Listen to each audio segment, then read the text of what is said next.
EPFO यानी कर्मचारी भविष्य निधि संगठन का उद्देश्य प्राइवेट पर गवर्नमेंट सेक्टर के कर्मचारियों रिटायरमेंट के बाद आर्थिक और सामाजिक सुरक्षा देता है। ईपीएफओ के तहत प्रोविडेंट फंड, इंश्योरेंस और पेंशन जैसे फायदे मिलते हैं। भारत में प्राइवेट और ऑर्गेनाइज्ड सेक्टर में काम करने वाले लोगों को ईपीएफओ के बारे में पता ही होता है। यह एक सरकारी संस्था है, लेकिन इससे फंड सरकार नहीं देती है। ईपीएफओ जितनी भी सुविधाएं देती है उसके लिए सालों तक कर्मचारियों को अपनी हर महीने की सैलरी का 12% इसमें जमा करना होता है। कर्मचारियों के साथ साथ कंपनी की तरफ से भी इतनी ही राशि ईपीएफ में जमा की जाती है।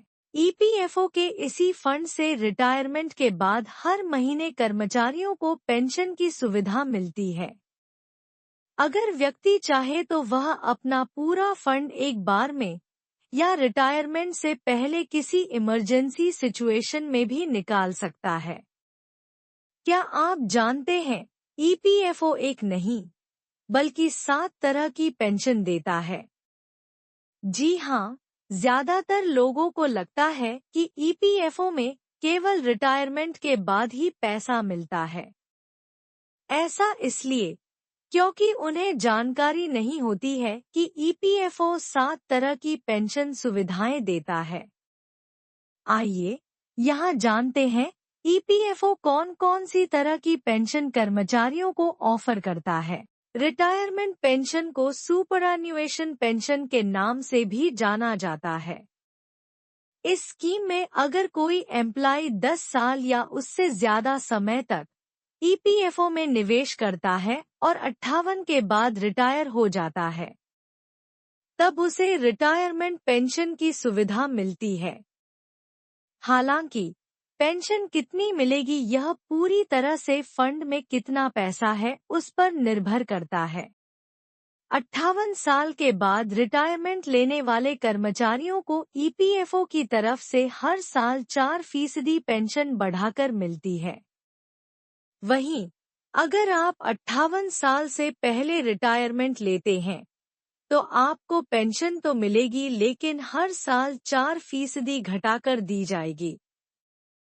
ईपीएफओ की अर्ली पेंशन स्कीम में 50 के बाद पैसे के लिए क्लेम किया जा सकता है, लेकिन इस स्थिति में हर साल 4% घटाकर पेंशन मिलती है। अगर कर्मचारी की मौत हो जाती है तब ईपीएफओ की तरफ से उसकी पत्नी और बच्चों को पेंशन स्कीम का फायदा मिलता है। कर्मचारी की मौत की स्थिति में पेंशन कंट्रीब्यूशन का 10 साल वाला नियम भी लागू नहीं होता है। जी हाँ, अगर किसी व्यक्ति ने 1 साल भी ईपीएफओ में निवेश किया है और उसकी मौत हो जाती है, तब मृतक की पत्नी और बच्चे पेंशन के हकदार होंगे। हालांकि बच्चे केवल 25 साल की उम्र तक ही ईपीएफओ पेंशन के हकदार होंगे। 25 की उम्र के बाद उनकी पेंशन बंद कर दी जाएगी। इसे नॉमिनी पेंशन के नाम से भी जाना जाता है। अगर कर्मचारी की मृत्यु हो जाती है और उसकी कोई पत्नी या बच्चा नहीं है, तो उसके नॉमिनी को पेंशन की सुविधा मिलती है। अगर कर्मचारी ने माता-पिता को नॉमिनी बनाया है तो पेंशन की सुविधा उन्हें मिलती है।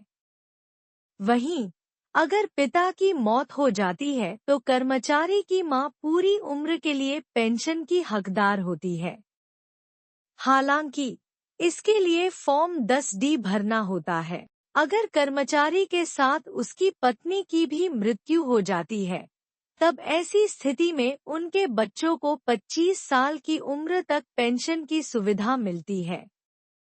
25 साल के बाद ऐसा मान लिया जाता है कि बच्चा अब खुद कमा सकता है और अपने खर्चे उठा सकता है। ईपीएफओ की इस स्कीम में अगर कोई कर्मचारी किसी दुर्घटना में दिव्यांग हो जाता है और काम करने की स्थिति में नहीं रहता है, तो वह पेंशन का हकदार हो जाता है।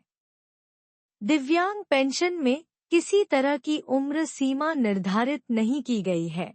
कृपया मेरे चैनल को लाइक, सब्सक्राइब और शेयर करें। आपका समर्थन मेरे लिए बहुत मायने रखता है और इससे मुझे बेहतर कंटेंट बनाने की प्रेरणा मिलती है। नोटिफिकेशन बेल जरूर दबाएं ताकि आप कोई अपडेट मिस न करें। धन्यवाद। जुड़े रहें और आगे भी रोमांचक वीडियो देखें।